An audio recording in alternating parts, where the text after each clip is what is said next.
Hello there, my name's Jonathan Porterfield of Eco Cars, and this is a video of another Mitsubushi I-Miev. It's all electric, 100% electric, registered December 2009, one of the first to be brought into the country by Mitsubushi, and we've sold this to order to a customer, and this is for his benefit, but also to show you these great electric cars. So like I say, this is actually sold and going down to London to our customer on September the 1st.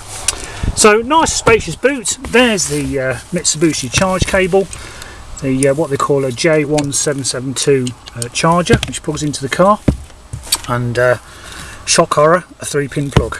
So it can't be more simple to fill up these cars with fuel, electricity. Great to drive. Congestion charge exempt, of course, for London, despite the new rule changes. 2 rear seat belts. The rear seats also drop down flat. I'll just show you with one hand. There we go. So it turns into quite a nice large boot carrying area should you want to carry larger items.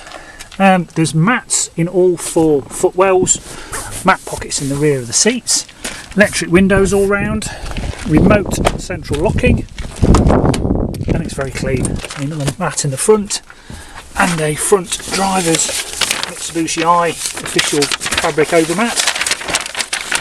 No holes to the carpet, no holes to the seats or the fabric. It really is a very clean little example. What else can I show you? We're yet to tax this. We'll tax this at the end of the month, so it's taxed from 1st of September for our customer. The driver's seat is height adjustable, obviously adjust the backrest as well, and driver's door card, 4 electric windows, the driver's being a one shot, and to isolate the other windows. We also have remote locking on the key, which rather nicely, when you press it twice, folds the wing mirrors in as well, which is rather nice. Neat feature. When you unlock it, press it twice, it unlocks as well. So I'll just show you some more features. So inside the I-Miev, it's got all the necessaries, to be honest. We've got the indicator stalk on the right hand side and the lights, wiper stalk front and rear on the left hand side, little convenient air vents, electrically operated wing mirrors. You can also operate the fold function from there as well when it's on. Left and right, heated rear screen, traction control off, and rear fog light. The cup holders there and here. We have a case for the front of the stereo, which unclips.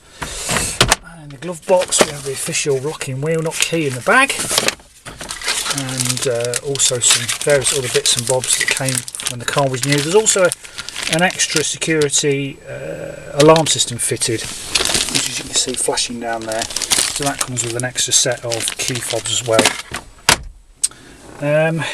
Right, let's start it up. So having the keys in your pocket, basically you don't put the key in the ignition, you have this knob, so you put your foot on the brake, it detects the keys are in the car, turn it like you're going to start a normal car, wait for a bing bong, there we go, it is on. The car is running, all the warning lights go out, that's just the handbrake and the seat belt, and then obviously a ready symbol will appear. So we have a full tank of electricity here, and also the P denotes that we're in park. Over here we have the mileage. Now, although it says kilometres, that's because this was from Japan, it is actually been readjusted to read miles, and I've checked this out. I actually drove to the Mitsubishi dealer, which I know for a fact is 9 miles away, and I've returned, so it is reading in miles. So we have trip A and B to change the intensity of the dashboard, service light indicator. Now it's distance till empty, it gives you a constant range, so it's showing 74 miles till you need to recharge, and then back to the mileage there, 14,966 miles. Power steering, the controls other than the normal hazard light, warning switch, radio, CD, etc. We have auto aircon, which blows lovely and cold, and you can also obviously put on the heat. Now when you do put the heat on, as with all electric cars, it does affect the mileage. It's now reading 51 miles range. So if I turn the heating off, you see it jump back up. So if you do need the heating, you can always see how much range you've got left. So everything works as it should. I've also got obviously park, reverse, which the beeper just tells you you're in reverse, neutral, drive, eco mode, which is good for driving on the motorway or dual carriageway. There's less regenerative braking in eco mode, and also reduces the power to things such as the heating, etc.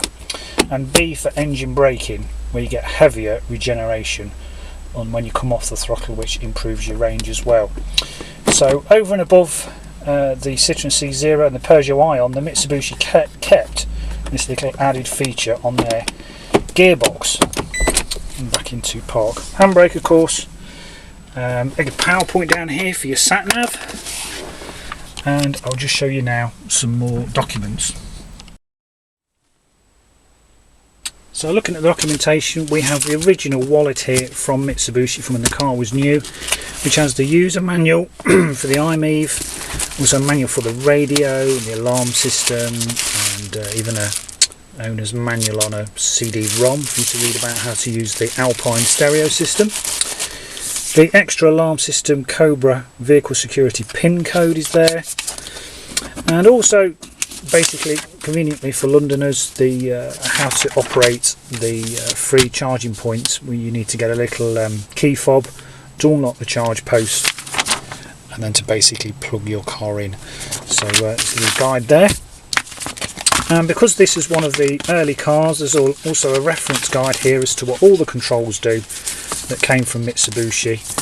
How to charge, how to start, what to do in the event of a breakdown, the gearbox, various tips. So it's quite a useful little set of laminated instructions there about the I-Miev. There was no service book with the car, but we've had a duplicate from Mitsubishi.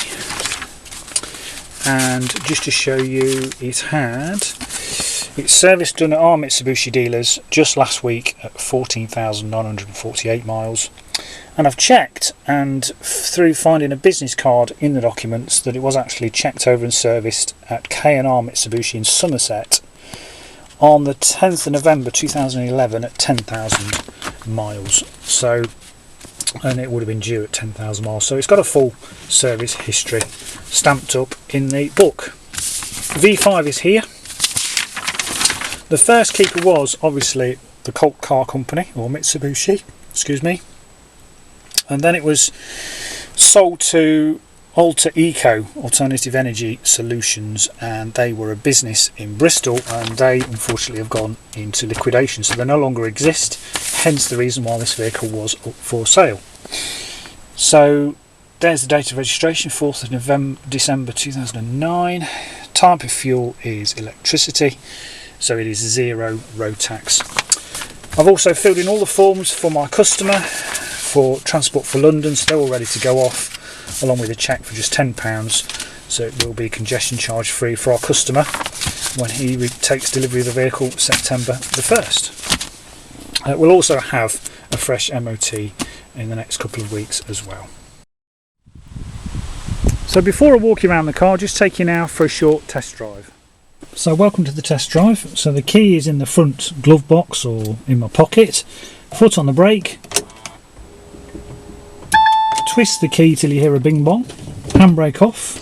With your foot on the brake, down to D for drive. Release the brake and away we go. Very smooth. Quite quick as well, lots of torque.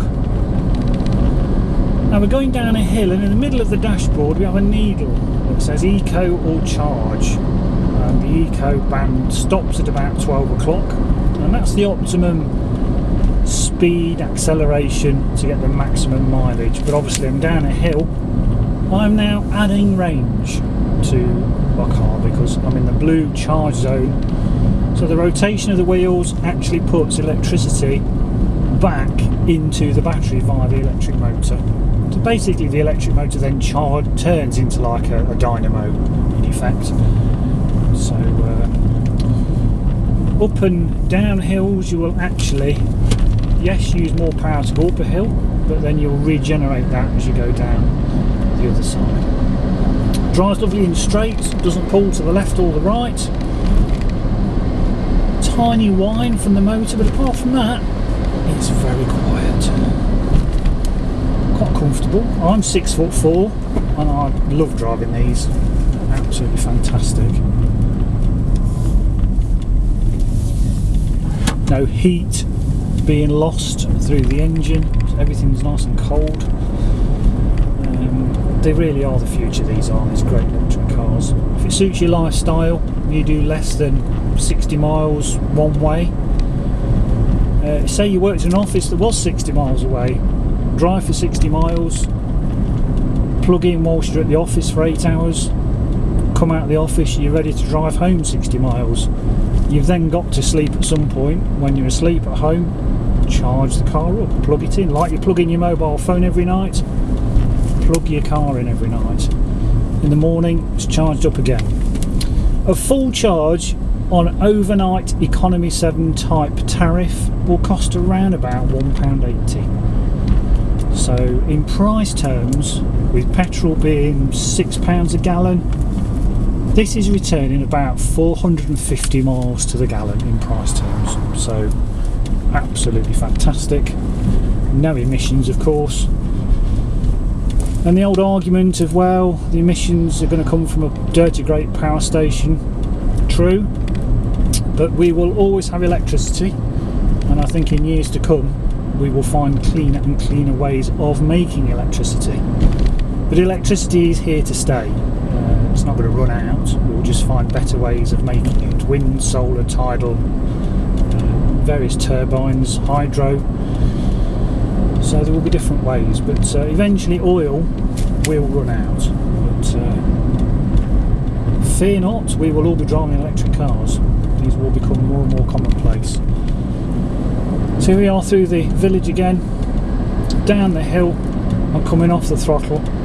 I left the car park with 72 miles range.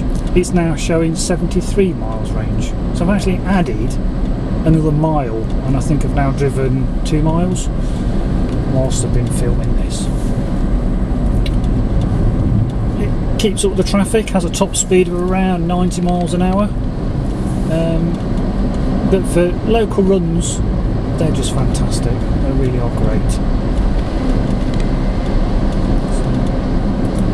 it does exactly what it says on the tin. If you live in London, you know you're going to save £10 a day by not paying the congestion charge. And as Boris continues to lower the threshold, it's now anything under 75 grams CO2 per kilometre. As he continues to lower it, his goal is, I believe, to just basically remove the exhaust pipe from the middle of London eventually. So future-proof yourself now, get yourself into an electric vehicle if you live in London, and that's a saving of £2,400 a year if you have to drive in and out of the centre of London every day. No rattles, no clonks from the suspension. Drives like all the older I-Mievs that we've had in stock. I very much look forward to meeting my customer on September the 1st to hand over this great little electric car. So just pull over, pulls up lovely and straight. Of course you come to a stop, total silence apart from the indicator. So that concludes the test drive. I'll just take you now for a final walk around this I-Miev. So welcome back from the test drive. I'll show you any faults or marks. The windscreen is chip free. There's a tiny chip there, the size of a pin full stop to be honest, but not an MOT fail. Looking at the tyres, there's a good, I'd say, let me get the key out and show you. Always good for showing you the depth of the tyres. I'd say 4mm on there. Brake discs are fine. Alloy wheel is perfect, no scuffs, and it's got a locking wheel nut on there as well. The wing mirrors are fine. There's a tiny chip to the door which I will touch in. Looking at the rear, Dunlops all round on this car. Looking at the rear tyre, again 4 or 5mm. Rear alloy is perfect, and a locking wheel nut key in place. The rear bumper's fine, there's no scuffs. The roof is fine, there's no dents. Looking at the other rear tyre, yeah, same as the other one, 4 or 5mm. Alloy wheel is perfect, locking wheel nut key in place. Clean off the edge of the door. No marks down the side, the wing mirror's fine. Other front tyre, again like the other one, 3 to 4mm. Alloy wheel, tiny graze just there, nothing to really worry about, and a locking wheel nut is in place. The front of the car, it's showing an odd, tiny, minuscule chip. But again, I'll touch these in, and there was a tiny graze on the front corner here, but most of it is polished out. But I'm being super picky. It's a very clean little example. So say this is already sold to our customer, but we do like these cars and we sell them very quickly. We'll fill in all the congestion charge forms for you, and we can also deliver nationwide. We now have 4x4 on LPG, of course, and a trailer. So wherever you are in the country, we can deliver any electric car to your door. So thanks for watching. Look forward to speaking to you soon.